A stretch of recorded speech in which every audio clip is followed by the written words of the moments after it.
Tá valendo? Ação. Olá pessoal, sejam bem-vindos a mais um vídeo do Literatura Fora da Escola. Eu sou o professor Lucas Limberti. E eu sou o professor Moa. E nós estamos aqui reunidos em caráter de urgência aí, por conta da nova lista da FUVEST 2017. Então, nós vamos bater um papo aqui sobre essas mudanças. Da última vez em que houve uma grande mudança, uma mudança gigantesca, foi a lista da Unicamp, né? Que antes estava junto com a FUVEST, depois resolveu ir para outro caminho. A FUVEST parecia que manteria a mesma lista pelos próximos anos, mas, surpresa, mudou agora em março, uma nova lista. Eu acho que é importante todo mundo prestar atenção nessas mudanças, né, no significado dessas mudanças, inclusive para o estudo e enfim, para você mandar bem nas provas aí do vestibular e, claro, para ter esse conhecimento específico aí, tá certo? O que a gente quer fazer hoje, de alguma forma, é mostrar para vocês um pouco qual é um percurso interessante para dar uma lida nesses livros, para poder acompanhar, né, cronologicamente ou não, enfim, a leitura desses livros e conseguir fazer uma boa prova de literatura no vestibular 2017 da FUVEST. A lista estava organizada em 3 grandes blocos, sim, na verdade. sim. Né? Você tinha o bloco romântico, o bloco realista e o bloco modernista. Agora me parece que deu uma embaralhada. Sim. E é interessante também, a gente vai perceber, acho que um dos grandes focos, depois até o professor Moa vai falar, que é a entrada de um livro de literatura africana, muito na onda, né? nessa coisa que aconteceu com a Unicamp. A Unicamp trouxe Mia Couto, né? Mia Couto, Terra Sonâmbula. Moçambicano. Exatamente. Enfim, a FUVEST trouxe essa literatura, a gente tem que ficar atento, ou seja, não estamos falando mais de literatura portuguesa e brasileira, né? Nós temos uma literatura que abre esse campo lusófono. A Unicamp e a FUVEST começaram a fazer isso por agora, mas vale dizer que alguns outros vestibulares já estavam trazendo essas literaturas. Exatamente, né? Acho que em 2013, 2014, uma faculdade aqui de comunicação importante, São Paulo, que é a Casper Libero, trouxe o Fio das Miçangas. Fio das Miçangas do Mia Couto, é verdade. Mia Couto também, então é uma abertura interessante aí para o estudo, né? Sim. Mas vamos retomar a lista, vamos ver como é que está agora e a gente chega no... Tá, legal. Bom, o primeiro bloco aí eu acho que é a questão, são os livros românticos, né? Eu vi uma mudança interessante, importante, que o aluno tem que ficar atento. Sai Viagens da Minha Terra, então um livro que as pessoas tinham uma certa dificuldade de leitura. Na verdade, mais que uma dificuldade, os alunos ficavam desesperados, né? Eu vejo meus alunos, não sei como é que estão os seus, mas estão dando graças a Deus que esse livro saiu, porque eles não aguentavam ler, não conseguiam chegar ao final, não entendiam muita coisa, embora seja um livro muito bom, hein? Né? É muito bom, muito interessante, mas muito distanciado do nosso contexto, tem a ver com o processo da história de Portugal, que a gente pouco estuda aqui no Brasil, mesmo nas aulas de história, enfim, né? E a questão dos planos de narrativa, né? Você Exatamente. tem um narrador e a história dele, né, contando a viagem, né, o A ponto lá, e depois a própria história lá da Joaninha, menina dos roxinóis. Mas enfim, isso saiu, você não precisa se preocupar, com isso.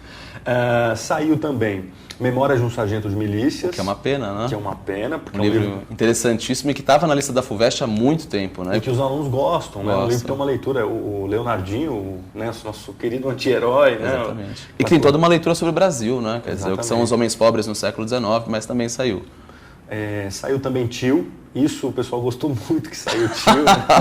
Porque é um livro de uma dificuldade de leitura, até porque o José de Alencar acaba se enrolando muito naquela quantidade de núcleos narrativos que ele cria. Enfim, ele criou um monte de personagens, depois tinha que dar um jeito de resolver aqueles personagens todos, enfim. Mas entrou Iracema, né? Exatamente. E aí substituíram por Iracema, que é o primeiro romance, na ordem cronológica, aí, que vocês devem começar a ler.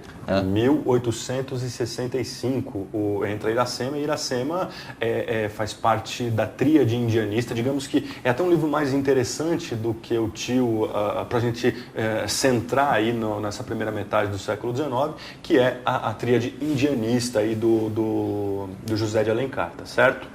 Então, bom, primeiramente saem 3 livros do romantismo e está entrando um outro, e é forte também, é um livro tradicionalmente já muito recorrente nos vestibulares. Já esteve na lista da FUVEST, né? Antes do Tio, inclusive, era justamente Iracema que estava. E aí eles voltam com a força total aí da Iracema, né? Sim. Esse anagrama da América, né? Aquela coisa toda do Virgem dos lábios de mel, né? Virgem dos lábios de mel, exatamente.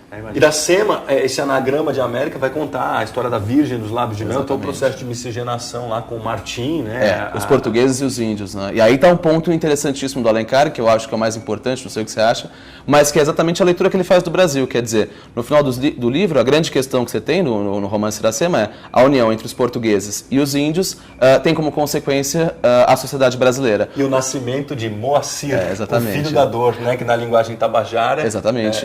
Mas vejam que os negros estão fora disso, né? Quer dizer, o que reflete de alguma forma o ponto de vista do próprio autor, do José de Alencar. E que tem a lógica de idealização de nação típica aí do romantismo, tá certo?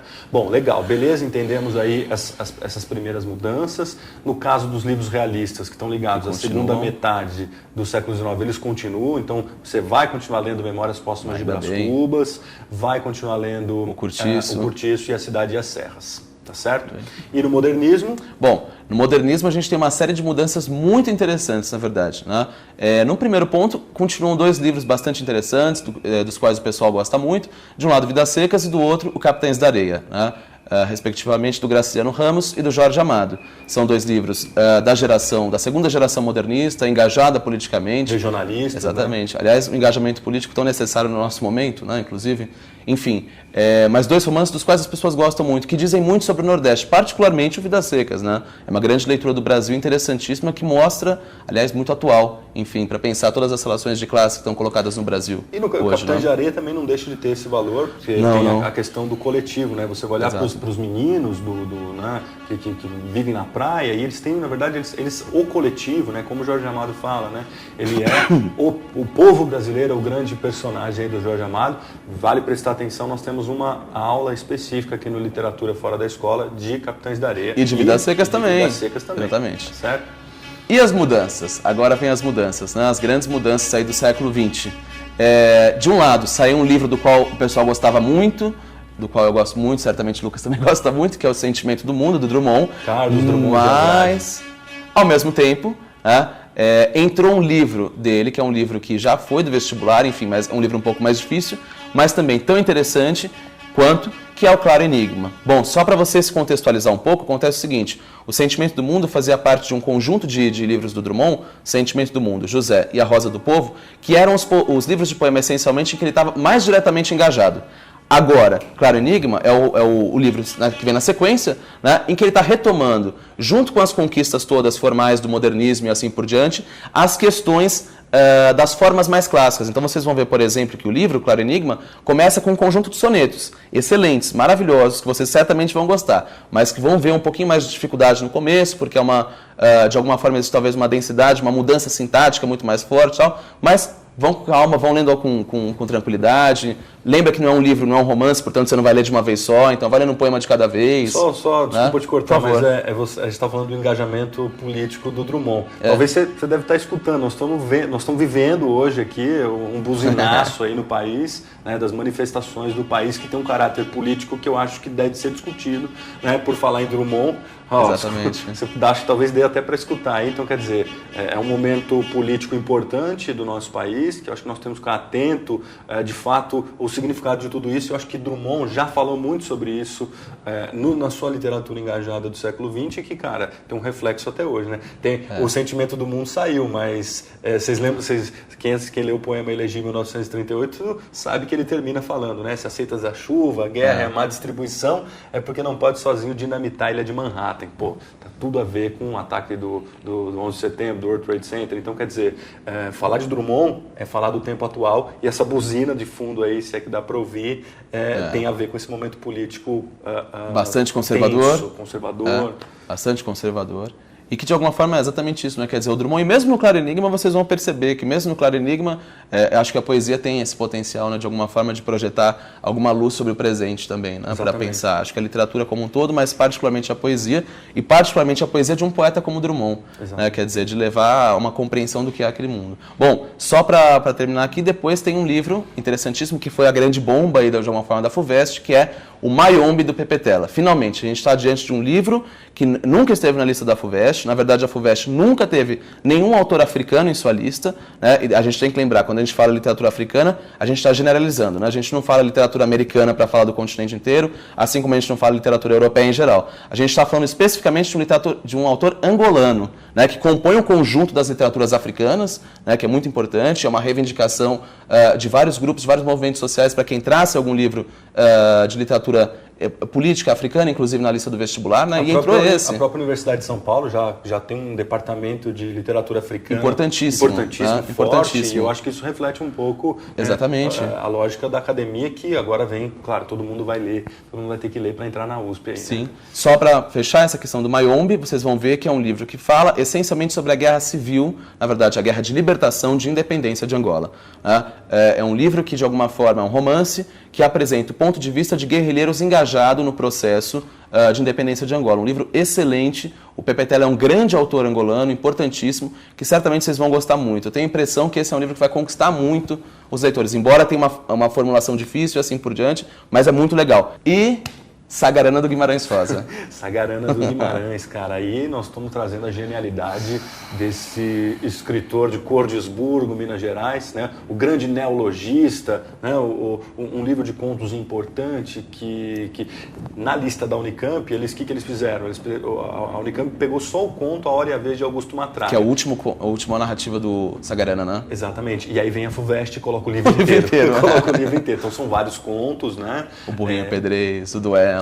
Exatamente. São contos maravilhosos. E assim, esse livro é maravilhoso, é genial. Assim, nós estamos falando de Guimarães Rosa, que é um dos maiores escritores da nossa língua, certo? Só uma questão final, né? Só para perceber, vocês podem perceber que, olha, a gente perdeu o Sentimento do Mundo, perdeu o Memórias de um Sargento de Milícias, mas ao mesmo tempo a gente ganhou Claro Enigma, que é um grande livro do Drummond, a gente ganhou Mayombe do Pepe Tela, que vocês vão gostar muito, a gente ganhou Sagarana do João Guimarães Rosa, né? Quer dizer, a gente está falando de uma lista que, embora tenha todos os seus problemas, claro, a gente sabe que o vestibular são coisas que a gente gostou.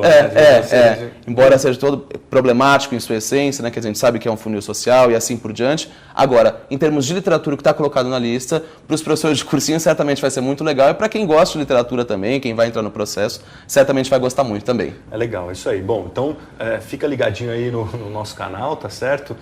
Curta os nossos vídeos, procura a gente na página das redes sociais, tá certo? E todos esses livros vão aparecer aqui no nosso canal, tá certo? Então, até a próxima.